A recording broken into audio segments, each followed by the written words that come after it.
little channels right here are going to allow the potassium to move.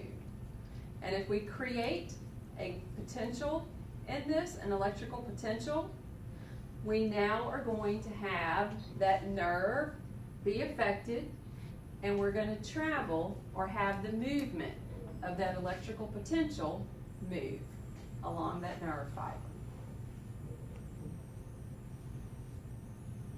It's kind of cool, isn't it? Now, so far as the structure of that cochlea, the snail, this is what I was trying to tell you earlier about if we took it and unrolled it and stretched it out flat. Top and bottom of it would be the perilymph, endolymph in between with that organ, that spiral organ going the length of it, okay? So here's what can happen, all right? Watch the arrows, okay? If we begin to have the stapes, the stirrup, move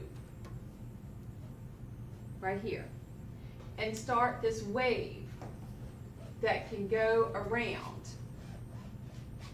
all right? Note some of this material moves into our endolymph where we've got that spiral organ, but now some of it it's sending back in this direction rather than going, you know, and traveling and meeting nerve after nerve after nerve after nerve after nerve. This is the reflex, the muffling of the sound. Basically, it's almost like, okay, something comes in, it's too loud. Based on what I can do, I'm going to not send it all the way. I'm going to shove it back in this direction and muffle it. So is this kind of like selective hearing? No, No. unfortunately not. This is just known as cochlear tuning. Sort of like tuning a radio, which, wait a minute, I'm doing that like y'all know what I'm talking about. I grew up with radios that had knobs like this, all right? And you had your FM and you had your AM, and you had the little red line that you had to move up and down.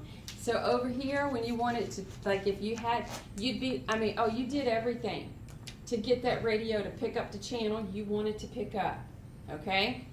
And so you'd have the antenna, okay? And you might have that antenna stuck out through your window, okay? Or you might have some Reynolds wrap on the end of it, you know, or something.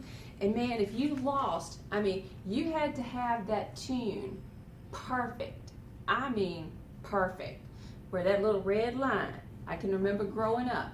For me, it was a radio station out of Lynchburg, Virginia, because I grew up in South Boston, Virginia, okay? And that was a long ways at that point in time for a radio wave to travel, okay? They were not as strong as they are now, okay? And oh man, and the only time you could pick it up was at night. Forget trying to pick it up in the morning or during the day, okay?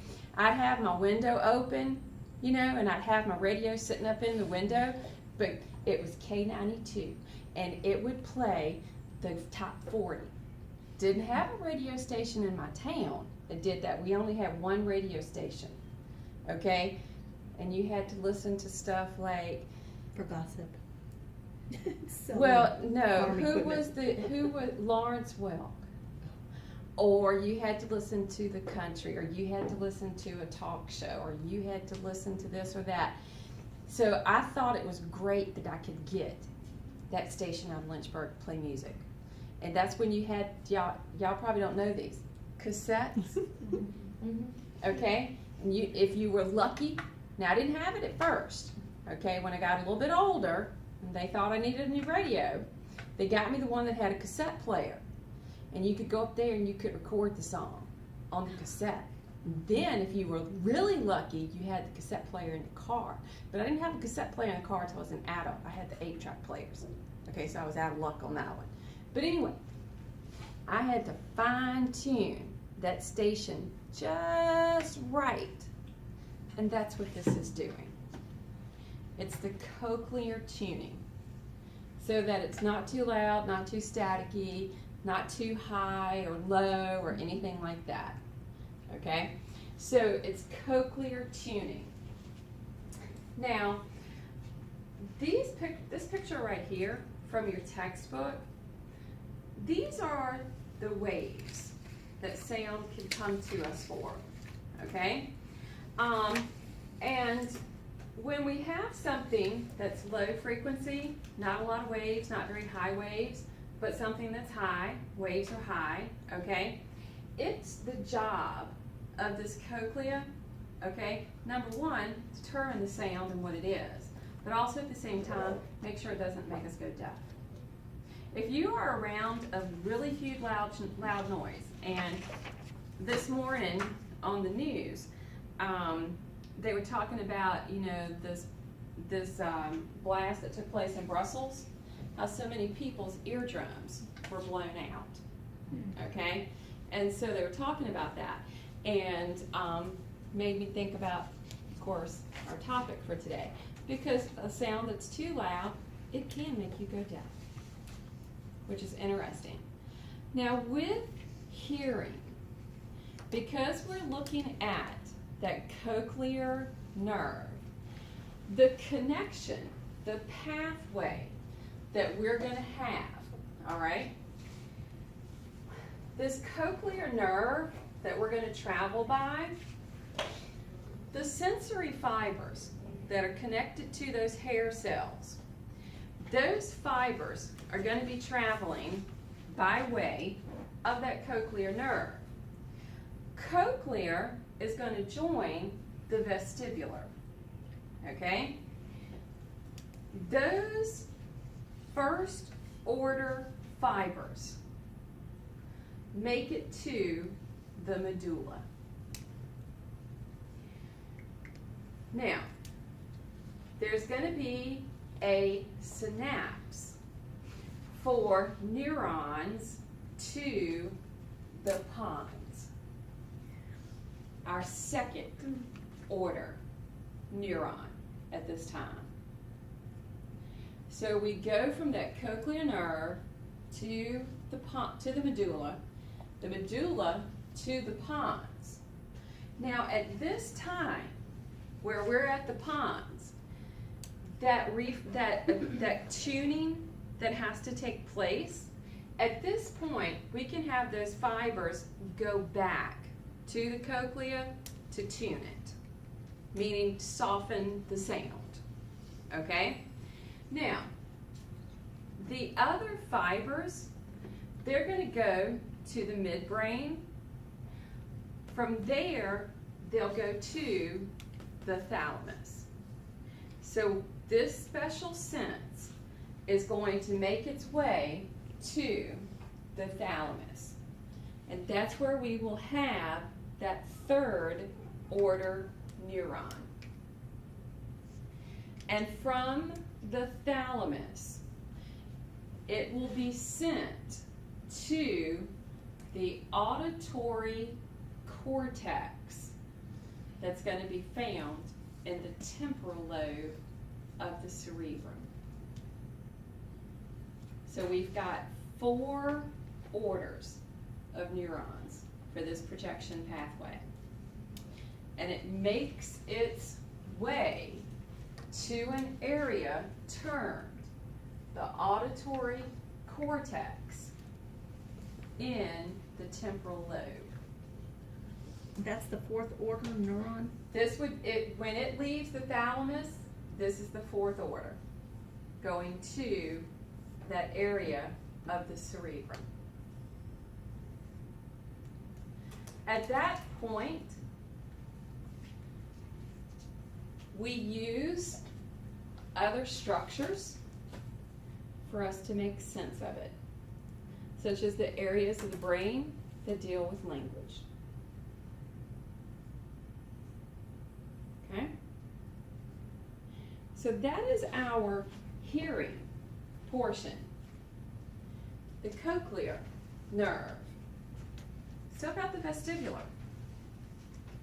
Because the other part about the structures of the ear, and I think I read in your textbook, the original use of the ear structures was for equilibrium. That hearing actually developed later on the geological time scale. Now, hey, I have no clue. Okay? That's just what I think your book said. So if we now look at this special sense now, because that's what it is, terms now. The special sense of equilibrium.